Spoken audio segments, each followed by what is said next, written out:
சுரேஷ் சொல்லுண்ணே. துறைக்கில் இன்னைக்கு வரல? அதுவாக இல்லை பண்ணேன். நிறைய பேர் கமெண்ட்லையும் கேட்டா பார்த்துக்கா. காலையில் வீடியோ போட்டாலும் கேட்காவ, தம்பி துறையான் வரலன்னு. நீ தேதி 9 ஆகிட்டு.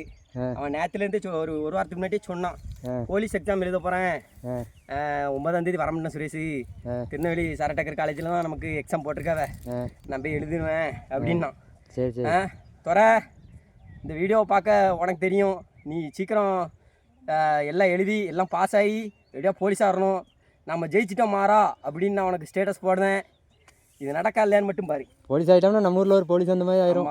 சரி, இந்த விவசாய வேலையில் இருந்தால் என்னென்ன கிடைக்க போகுது? நான் பார்க்க வெளியேருந்து பார்க்க ஆள் பூரா என்ன நினைக்கும், இந்த பயில அப்படி நல்ல பயிலுவா, தங்கமான பயிலுவா, கடவுள் வேலை செய்தவனு அப்படி இப்படின்னு நிறையா சொல்லுது இல்லைங்களே. ஆனால் இதில் கடந்து செத்தது நமக்கு தான் தெரியும். நம்ம கூட்டத்தில் ஒருத்தனாவது தப்பி நல்ல வேலைக்கு போட்டுமே. சரி சரி சரி, இவ்வளோ பண்ண. சரில.